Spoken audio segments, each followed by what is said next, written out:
प्रथम चरित्र के ब्रह्मा ऋषि महाकाली देवता गायत्री चंद नंदा शक्ति रक्त दंतिका बीज अग्नि तत्व और ऋग्वेद स्वरूप हैं। श्री महाकाली देवता की प्रसन्नता के लिए प्रथम चरित्र के जप में विनियोग किया जाता है।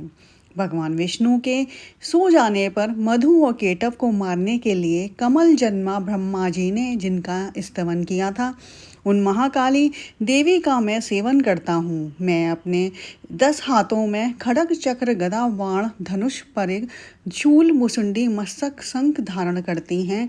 उनके 3 नेत्र हैं। वे समस्त अंगों में दिव्य आभूषणों से विभूषित हैं। उनके शरीर की कांति नीलमणि के समान है तथा वे 10 मुख और 10 पैरों से युक्त हैं। मार्कंडेय जी बोले, सूर्य के पुत्र सावर्णी जो 8वें मनु कहे जाते हैं, उनकी उत्पत्ति की कथा विस्तार पूर्वक कहता हूँ, सुनो। सूर्य कुमार महाभाग सावर्णी भगवती महामाया के अनुग्रह से जिस प्रकार मनवंतर के स्वामी हुए, वही प्रसंग सुनाता हूँ। पूर्व काल की बात है। स्वरोचिष मनवंतर में सुरथ नाम के एक राजा थे जो चैत वंश में उत्पन्न हुए थे। उनका समस्त भूमंडल पर अधिकार था। वह प्रजा का और अपने ओर से पुत्रों की भांति धर्म पूर्वक पालन करते थे।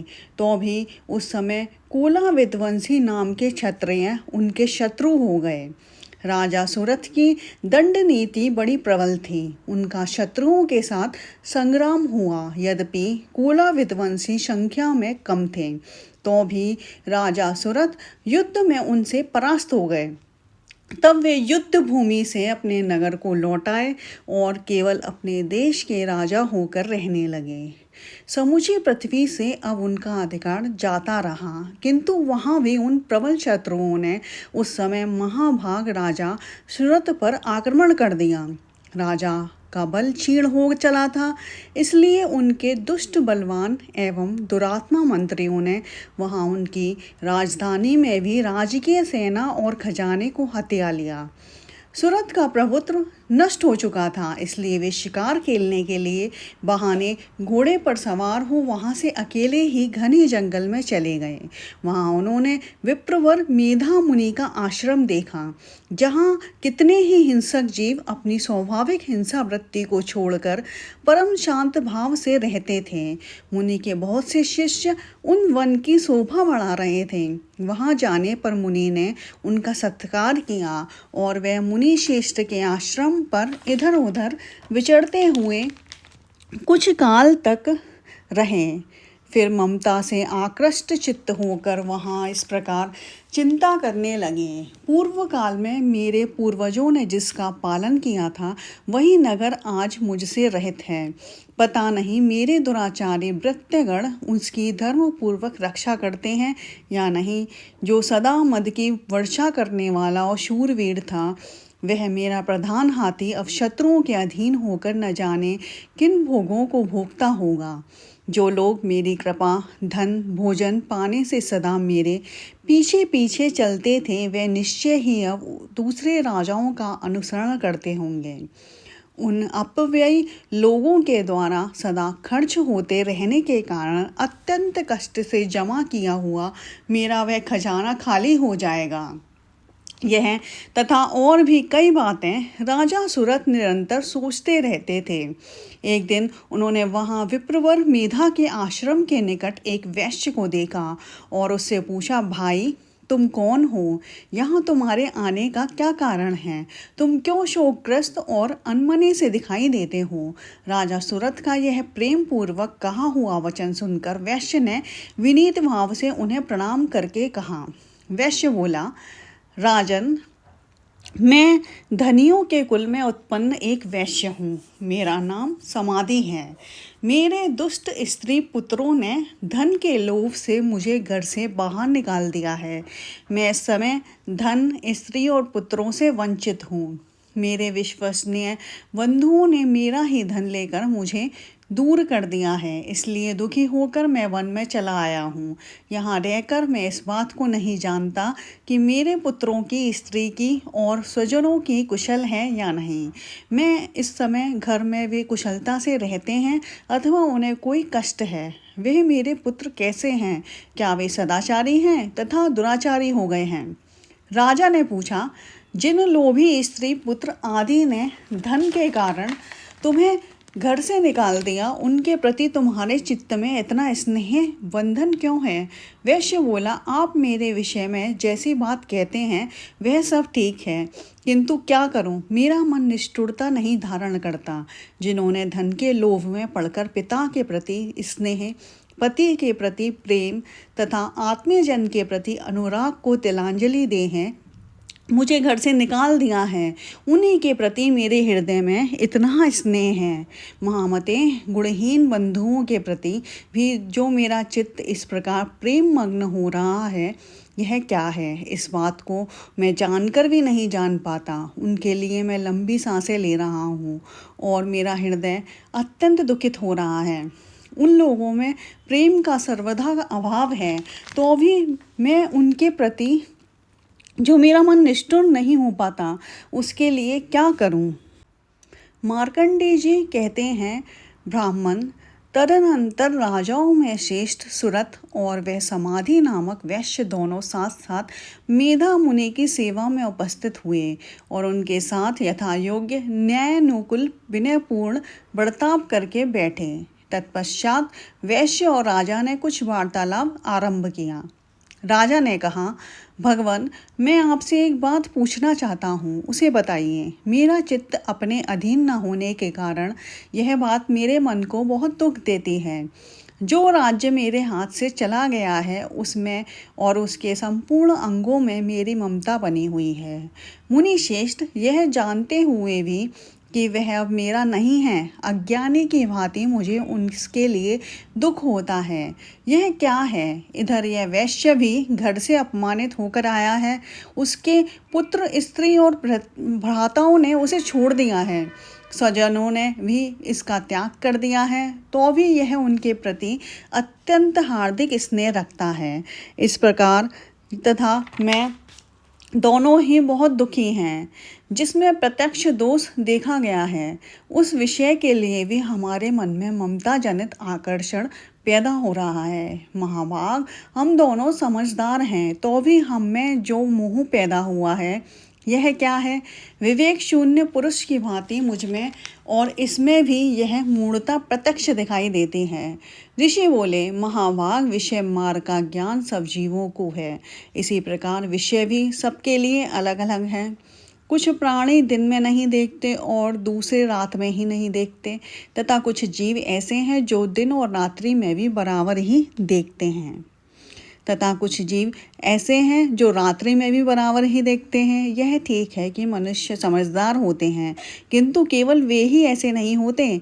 पशु, पक्षी और मृग आदि सभी प्राणी समझदार होते हैं। मनुष्यों की समझ भी वैसी ही होती है जैसी उन मृग और पक्षियों की होती है, तथा जैसी मनुष्यों की होती है वैसी ही उन मृग, पक्षी आदि की होती है। यह तथा अन्य बातें भी प्राय दोनों में समान ही हैं। समझ होने पर भी इन पक्षियों को तो देखो, यह स्वयं भूख से पीड़ित होते हुए भी मोहवश बच्चों की चोंच में कितने चाव से अन्न के दाने डाल रहे हैं। नरश्रेष्ठ, क्या तुम नहीं देखते कि यह मनुष्य समझदार होते हुए भी लोभवश अपने किए हुए उपकार का बदला पाने के लिए पुत्रों की अभिलाषा करते हैं? यद्यपि उन सब में समझ की कमी नहीं है, तथापि वह संसार की स्थिति बनाए रखने वाले भगवती महामाया के प्रभाव द्वारा ममता में भंवर से युक्त मोह के गहरे गर्त में गिराए गए हैं। इसलिए इसमें आश्चर्य की बात है ही नहीं। जगदीश्वर भगवान विष्णु की योग निद्रा रूपा जो भगवती महामाया है, उन्हीं से यह जगत मोहित हो रहा है।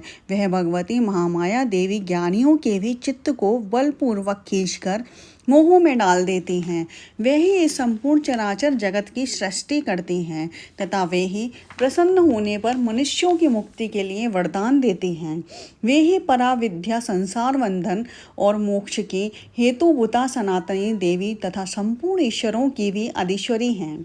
राजा ने पूछा, भगवान, जिन्हें आप महामाया कहते हैं वह देवी कौन है? ब्राह्मण, उनका आविर्भाव कैसे हुआ तथा उनके चरित्र कौन कौन हैं? ब्रह्मावेताओं में श्रेष्ठ महर्षि उन सब देवी का जैसा प्रभाव हो, जैसा स्वरूप हो, जिस प्रकार प्रादुर्भाव हुआ हो, वह सब मैं आपके मुख से सुनना चाहता हूँ। ऋषि बोले, राजन, वास्तव में तो वे देवी नित्य स्वरूपा ही हैं। संपूर्ण जगत उन्हीं का रूप है तथा उन्होंने समस्त विश्व को व्याप्त कर रखा है। तथापि उनका प्रकाट्य अनेक प्रकार से होता है, वह मुझसे सुनो। यद्यपि वे नित्य और अजन्मा है, तथापि वह देवताओं का कार्य सिद्ध करने के लिए प्रकट होती हैं। उस समय लोक में उत्पन्न हुई कहलाती हैं। कल्प के अंत में जब संपूर्ण जगत एकार्णव में निमग्न हो रहा था, तब सबके प्रभु भगवान विष्णु शेषनाग की सैया बिछाकर योग निद्रा के आश्रय ले सो रहे थे। उस समय उनके कानों में मैल से दो भयंकर असुर उत्पन्न हुए, जो मधु और केटव के नाम से विख्यात थे।